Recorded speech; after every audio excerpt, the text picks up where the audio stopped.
What's up, y'all? Coach Day here, back with another video where we mesh faith and fitness. I really was just kind of like led to get on the camera today to speak to you guys about something. What in particular, we're gonna find out along the way.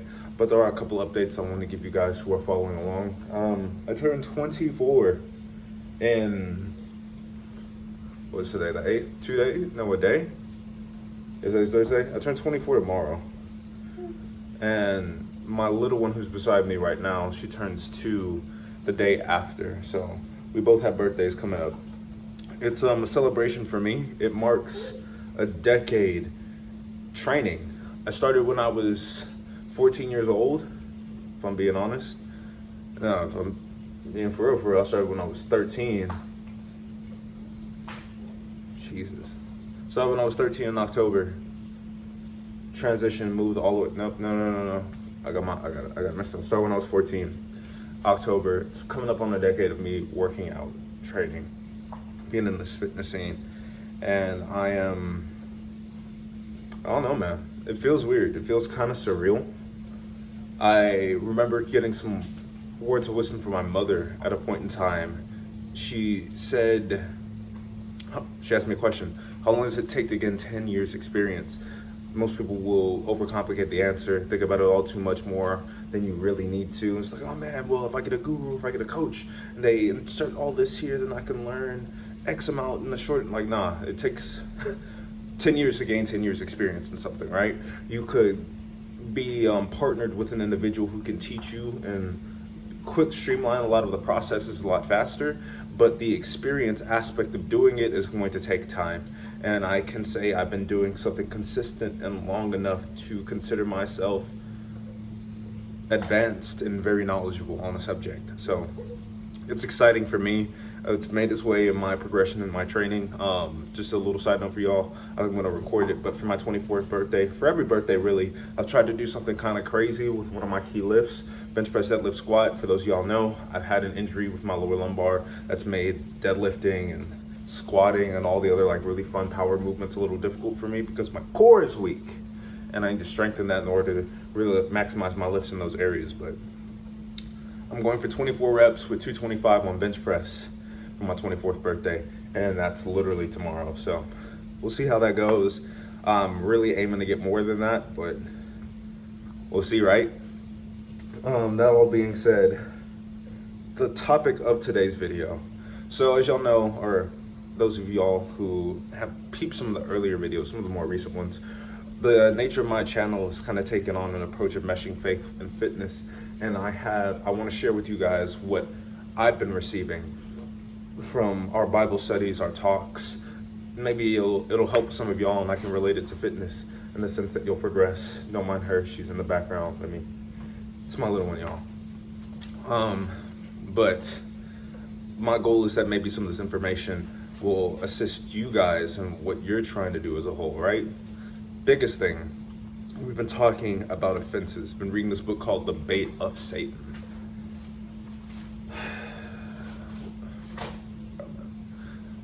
Written by John Bevere, very articulate, very outstanding communicator of the word and the gospel.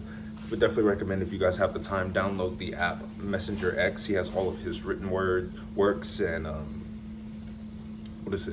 compilations and other features with other people who are sound in the doctrine and who have studied the word, and people who are just deep in their faith. He has them come on there and they give topics, lessons.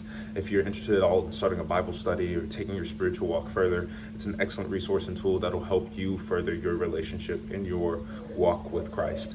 That all being said, we're reading one of his books called The Bait of Satan, and it is rocking my world, man.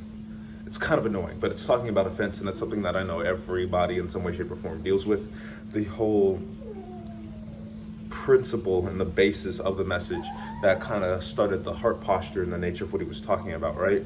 For those of y'all who know the story of Jesus, who knew and who have read and followed when he was walking here on this earth, he had his disciples with him, and he did many miracles. He raised the dead, he fed multitudes of people, he healed sicknesses, he cast out demons, he did mighty works and miracles that John goes on to say that if they were to account and write all of the things he had done, the books of the world could not hold all the volumes of all the things he's done, but they summarize some of the key elements in 4 major books. So if y'all haven't read the Gospels, 100% read them. But there was a point in time where his disciples were asking him for an increase of faith. And mind you, this did not happen when he said, hey guys, I'm going to give you all the ability to cast out devils and demons. They weren't like, increase our faith for this, Lord. It wasn't when he fed the multitude, 5,000. It wasn't when he walked on water. They weren't like, increase our faith, Lord.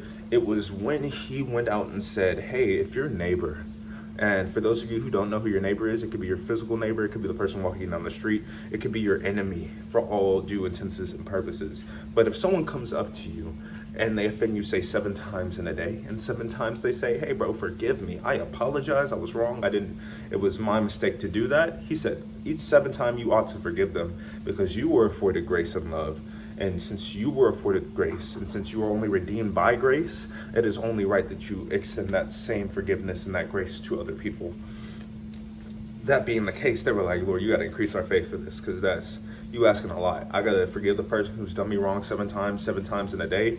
That was an excerpt from Peter. And then the Lord went on to say, hey, nah, I say 70 times 7 in a day. All to really say that as many times as that person offends you throughout the course of the day, you ought forgive them. And that's tough. It's a tough thing to swallow. It's very, very difficult to sit on that and to meditate on that and say, hey, I need to offer up forgiveness. But to go into more detail as to why, I'll mesh this in with training, right? So for those of y'all who are aware, I usually do these videos with my woman. Her name is May, her name is Shinar. For y'all who I followed along, I've said that like 4 or 5 times. I do these videos with my woman. She and I often get into scraps, tussles, arguments, disagreements, fights, whatever you want to call them. And there have been plenty of times where in the past, in an immature gun state, I would use that frustration and that anger and I would try and channel that into my training. And don't get me wrong, to a degree, using your irritation, your anger, and your frustration when you're working out is a more constructive outlet for those feelings and emotions. But I will tell you this, it leads more often than not for me in effective training. When I'm working out in a hyper emotional state where I'm running off of anger and resentment and malice as my fuel to lift heavy stuff and put it down under control, my mind is too frazzled, my senses are too in arousal, I'm too agitated to really focus in and dive in on the thing I'm trying to do. Won't claim and say that I haven't ever gone to the gym and just lifted heavy stuff when I was irritated and put it back down and did it for repetitions, because hey, I'm pretty sure anyone who's trained long enough has done something along those lines. And it's the kind of connotation that it's given when it comes to physical outlets. Let's go ham here and just get it all out, leave it all on the field, leave it all in the weight room, leave it all on the turf, wherever.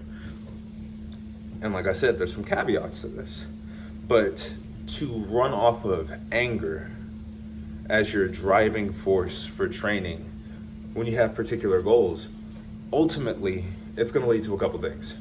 1, you're going to hurt yourself. 2, it burns out so quick. I don't know how many times I've gotten angry, tried to work out, and I've got the fire because I've gone so hard, died out maybe 2/3 into the workout. Like I'm just dragging for the latter bits, or I've used all of that fuel and now have nothing else to exhaust. And since I was pulling from there, I feel like I'm empty and kind of like open. All really to say, you got to see where your source is. And while this ties into offense, right? If you're too busy offended an individual, you're going to hold on to that resentment piece when you go to train, when you go to lift, when you go to do something productive with maybe anything that you consider your craft or that you would specialize in. In my regards, it's to fitness. Then when you're put in that position, you're going to burn out halfway, you're going to compromise what you've been trying to do, and you're going to leave yourself with a dissatisfied aftertaste in your mouth, because you could have done better had you been in a more controlled state. And it is impossible to be in that controlled state while you're holding on to anger, resentment, bitterness, and unforgiveness in your heart. Ultimately, all to communicate, if there's someone that you're holding on to offense to, if you've been using anger as a motivation and a driving force to get these results, to go hard, to do whatever, if you're using the words and the naysays of others to drive you and propel you forward in life so that you may succeed and achieve some type of goal, change your fuel source. Burn off of something a little bit more clean that doesn't leave as much residue in your heart, that's not going to have you feeling unfulfilled once you reach the goal, or have you feeling worse off if you fall short of it and you hit a stumbling block and you have to get yourself ready to gear up to go back and shoot after it again. Change your fuel source. Come to know Jesus. It's so much better. There's scripture that literally says that if you're weary, if you're burdened, if you're heavy laden, he will trade his yoke for yours, which is light and which is easy. He's of course talking about the whole principle of religion and the aspects of works being what will get you in favor and right standing with God. He's saying that, but in other more menial senses throughout the course of your day, if you're heavy and you're burdened and you're tired and you're doing something that is draining and pulling from you, if you would exchange loads with him, he'll make whatever you're setting out to do, as long as you're called to do it, mind you, easy, doable. He'll give you the grace for it. He'll be the wind underneath your wings. He'll give you the energy you need to take that next step. And he'll be the push behind you to help you take another one, and the next one, the next one. So I'm going to bring this to a close, y'all, because I got to wash some dishes, and I don't like washing dishes. But recommendations. If you're interested, read The Bait of Satan by John Bevere. It's free on the Messenger X app. It's an excellent book. It has a bunch of resources and steps that you can take afterwards to ensure that you are walking out the steps to forgiveness and you're not holding on to that resentment in your heart. And if you are using currently anger, malice, or any of those other negative emotions as a fuel source to propel you forward, let's switch that resource out. Let's switch that fuel source out for something a little bit more clean that burns a lot smoother. You feel me? All in all, thank you guys for tuning in. I hope this blessed some of y'all. I hope this helped some of y'all.